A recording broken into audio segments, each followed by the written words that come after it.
وأنزل السكينة في قلوب المؤمنين ليزدادوا إيمانا مع إيمانهم.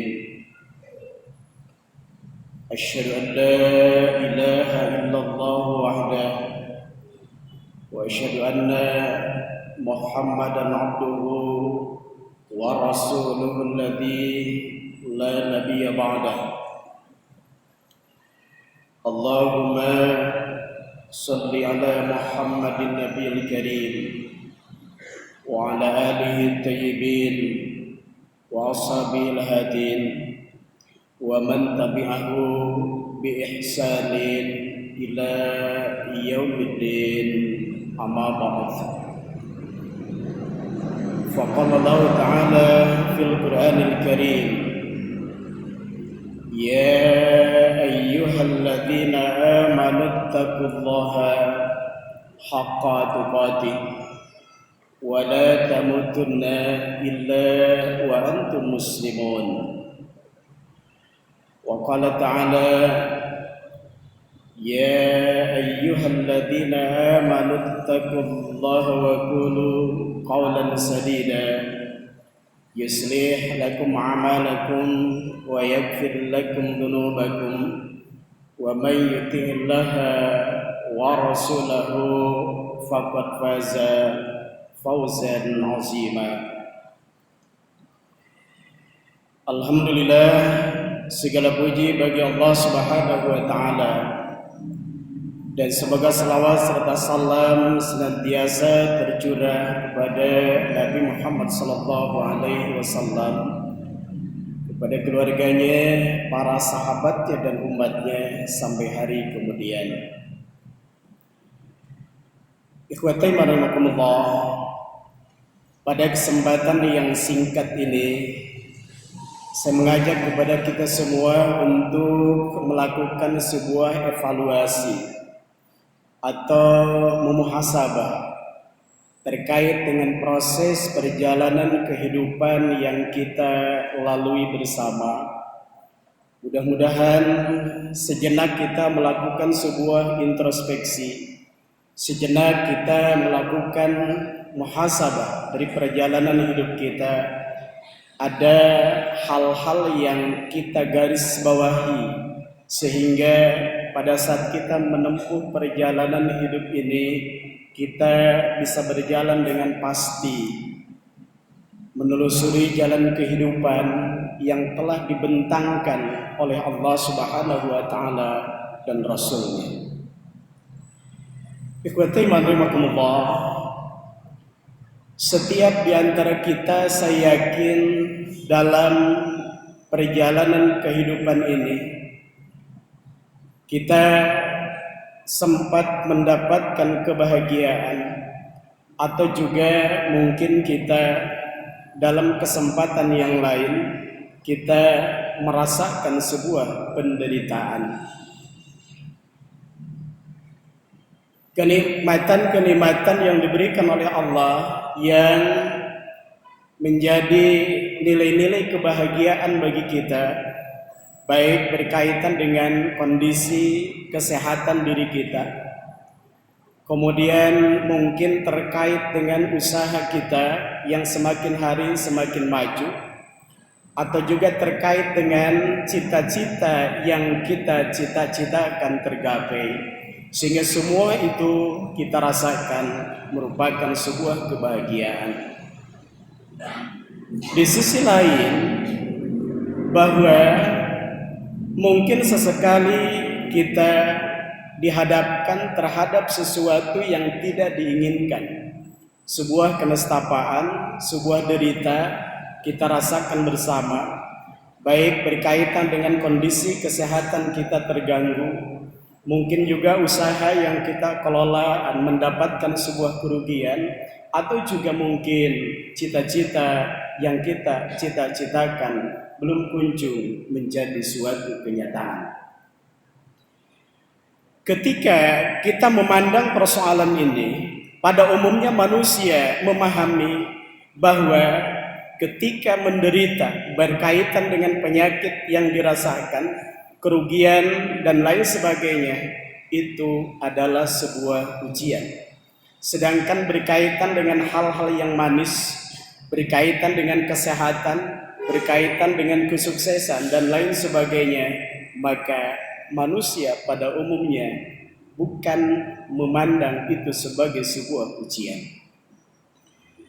Tetapi Allah Subhanahu wa taala memberikan sebuah pemahaman kepada kita bahwa ternyata totalitas kehidupan di dunia ini itu merupakan maidanul fitnah, merupakan medan ujian. Kata Allah Subhanahu wa taala, "Wa nabluukum bisyarri wal khairi fitnah." Kata Allah Subhanahu wa taala, dan kami akan mengujimu para hamba-hambaku bisyarri dengan keburukan dalam pandangan manusia, wal khair atau juga dengan kebaikan dalam pandangan manusia. Allah Subhanahu wa taala menjelaskan bahwa itu adalah fitnah, itu adalah merupakan ujian yang diberikan oleh Allah Subhanahu wa taala. Ikhwatai rahimakumullah, Sa'ad bin Abi Waqqas pernah bertanya kepada Rasulullah sallallahu alaihi wasallam. Kata Sa'ad bin Abi Waqqas, "Ya Rasulullah, ayyun nas asyadu bala?" Ya Rasulullah, wahai Rasulullah, ayyun nas asyadu bala? Siapakah yang paling berat ujiannya?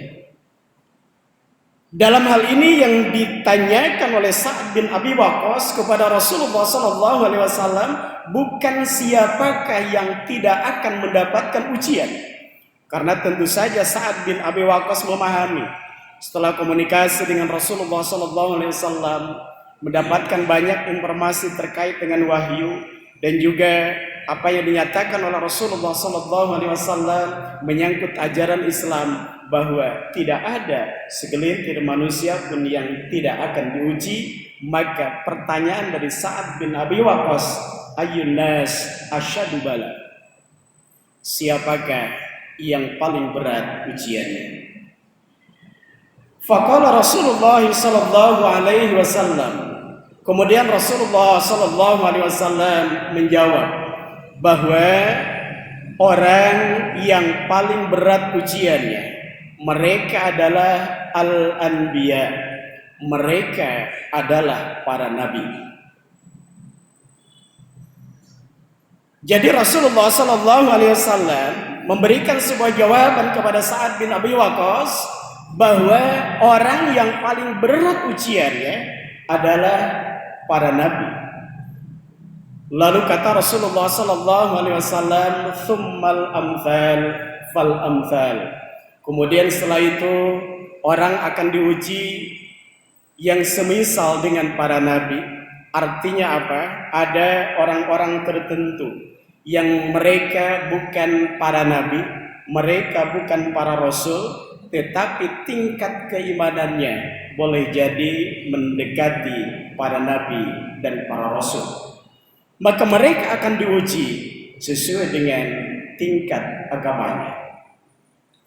Pada saat kita mentadarus ayat-ayat suci Al-Quran sampai pada surah yang ketiga, maka kita menemukan nama surah Ali Imran. Ternyata pada saat kita telusur lebih jauh bahwa Imran bukan seorang nabi, bukan sebagai seorang rasul, tetapi tentu saja punya nilai keimanan yang cukup memberikan inspirasi terhadap manusia-manusia yang kemudian sebagai tadhkirah, sebagai mau'idhah. Maka Allah Subhanahu wa taala menjadikan surah yang ketiga diberi nama dengan surah Ali Imran. Kita lanjutkan tadarus sampai pada surah yang ke-31, maka kita menemukan surah Luqman. Luqman bukan sebagai seorang nabi, bukan sebagai seorang rasul, tetapi nilai-nilai pembelajarannya banyak diungkap oleh Allah di dalam Al-Quran. Tentu saja ini adalah sebagai sampel orang-orang yang tinggi nilai keimanannya di sisi Allah Subhanahu wa taala, sehingga kisahnya menghiasi Al-Quran dan nama-nama mereka menjadi salah satu dari nama-nama dalam surah Al-Quran. Ikhwatai rahimakumullah. Kemudian Rasulullah SAW menjelaskan, fayubtala rajul, maka seseorang akan diuji oleh Allah Subhanahu wa taala ala hasbi dini, sesuai dengan tingkat keimanannya. Fa in kana raqiqad din ubtuliya ala dzalik. Siapa yang memiliki keimanan yang lemah, kata Rasulullah SAW, maka ujian akan diberikan kepadanya sesuai dengan kadar imannya. Wa in kana sulbadin, dan siapa yang memiliki keimanan yang kuat, keimanan yang kokoh, maka ia pun akan diuji ala hasbi dzalik, sesuai dengan kadar keimanannya. Ikhwatai rahimakumullah. Lalu berkaitan dengan hal ini, ternyata dalam perspektif Islam, ujian akan datang silih berganti, menghampiri manusia, khususnya orang-orang yang beriman. Ini merupakan seleksi ilahi dalam kerangka memilih siapakah mereka yang lulus dengan berbagai ujian itu. Siapa yang diuji dengan berbagai keburukan, siapa yang sabar dengan hal itu, maka termasuk orang-orang yang lulus. Dan siapa yang diuji dengan berbagai kenikmatan, fasilitas kehidupan dan sebagainya, kesuksesan dan sebagainya, lalu ia pandai bersyukur, maka ia pun insya Allah menjadi hamba yang lulus. Ikhwatai rahimakumullah. Ketika kita menyingkap Al-Quran, salah satu sampel yang diabadikan oleh Allah di dalam Al-Quran berkaitan dengan Nabi yang diuji oleh Allah Subhanahu wa ta'ala dengan penderitaan di atas rata-rata penderitaan yang Allah Subhanahu wa ta'ala ujikan kepada manusia yang lain, maka muncul seorang nama, yakni Nabi Ayyub alaihi salam. Nabi Ayyub alaihissalam diuji oleh Allah Subhanahu wa taala. Walaupun dalam salah satu sumber ada yang menyatakan ini merupakan tindak lanjut dialog antara Allah Subhanahu wa taala dengan setan pada saat itu. Setan menyatakan bahwa sungguhnya Ayyub hambamu menjadi orang yang salih, menjadi orang yang taat kepadamu karena dia diberikan berbagai kenikmatan, berbagai fasilitas olehmu. Allah Subhanahu wa taala menjawab, andaikan Ayyub itu dalam suasana, dalam kondisi yang menderita, maka ia pun tetap akan menjadi hambaku yang salih, hambaku yang sabar. Catatan sejarah yang dapat kita akses, Nabi Ayyub alaihissalam menderita penyakit tidak kurang lamanya 18 tahun. Kita bisa bayangkan menderita suatu penyakit terus menerus, penyakit itu menggerogotinya selama 18 tahun. Itu bukan hitungan waktu yang sebentar. Ketika menderita suatu penyakit selama kisaran 18 tahun, Allah Subhanahu wa taala memberikan karunia putra dan putri sebanyak 12 orang. 8 orang putra dan 4 orang putri. Ternyata limit waktu 18 tahun, putra dan putrinya satu persatu dipanggil oleh Allah Subhanahu wa taala sehingga sampai pada usia 18 tahun beliau menderita suatu penyakit, anaknya tidak tersisa seorang pun.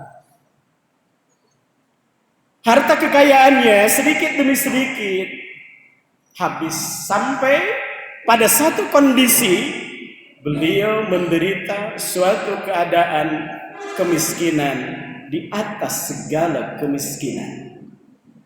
Seorang istri yang demikian setia menemaninya.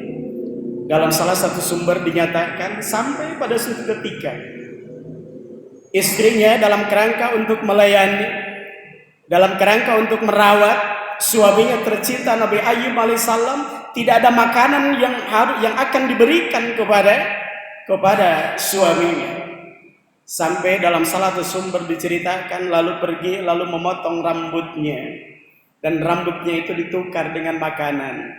Dan sampai pada proses berikutnya susah lagi untuk mendapatkan makanan, kemudian digoda oleh setan, lalu mendapatkan makanan yang Nabi Ayyub alaihissalam diberikan wahyu oleh Allah Subhanahu wa taala, makanan yang akan dikonsumsinya ada peran setan di dalamnya. Kemudian Nabi Ayyub alaihissalam marah pada saat itu, lalu istrinya setelah sabar selama 18 tahun pada akhirnya juga meninggalkan dirinya. Ikhwatai rahimakumullah, Allah Subhanahu wa taala mengabadikan di dalam Al-Qur'an.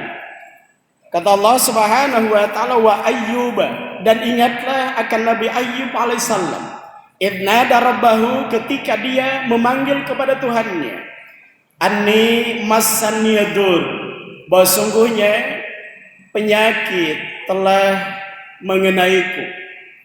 Tetapi kata Nabi Ayyub alaihissalam, wa anta arhamur rahimin, engkaulah merupakan zat yang maha pengasih lagi maha penyayang.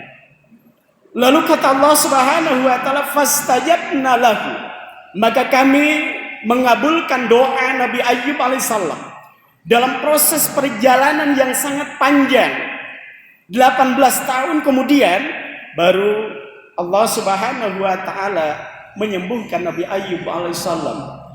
Ayat Al-Quran menyatakan fastajabna lahu, kemudian kami mengabulkan doanya, lalu kami sembuhkan dia, dan kami kembalikan kepada dia istrinya, kami kembalikan kepada dia anak-anaknya dengan lahir anak-anak yang mithlahum. Kata Allah Subhanahu wa taala, para ahli tafsir menjelaskan kaitan dengan mithlahum, boleh jadi jumlahnya sama dan juga nilai-nilai kesolihannya sama. Kemudian Allah Subhanahu wa taala mengembalikan segalanya kepada Nabi Ayyub alaihissalam, dan lewat sebuah proses perjalanan yang panjang, Nabi Ayyub alaihissalam mendapatkan pengakuan dari Allah Subhanahu wa taala, innahu min ibadinas sabirin. Sungguhnya Ayyub alaihissalam terbukti ketika diuji termasuk orang-orang yang sabar, wa innahu min ibadinas salihin, dan dia termasuk hamba-hambaku yang salih. Kuwatai marhamatullah, dalam proses perjalanan kehidupan kita, apalagi kata Rasulullah SAW, di akhir zaman problematika kehidupan akan sedemikian banyak, baik menyangkut ranah politik, sosial, ekonomi, budaya, bahkan kemudian agama. Agama dijadikan barang mainan, agama menjadi fitnah, sehingga kita sebagai orang yang beragama sangat prihatin dengan kondisi yang ada. Tetapi mudah-mudahan kita dapat istiqomah, kita bisa bersabar, kita bisa peduli dengan agama kita juga bisa bersabar dari setiap ujian keburukan yang Allah Subhanahu wa taala limpahkan kepada kita, sehingga mudah-mudahan kita termasuk hamba-hamba yang lulus walaupun kadarnya berbeda seperti lulusnya Nabi Ayyub alaihissalam. Barakallahu li wa lakum fil Qur'anil Karim, wa nafa'ani wa iyyakum bima fihi minal ayati wa dzikril hakim. Fastaghfiru innahu huwal ghafurur rahim.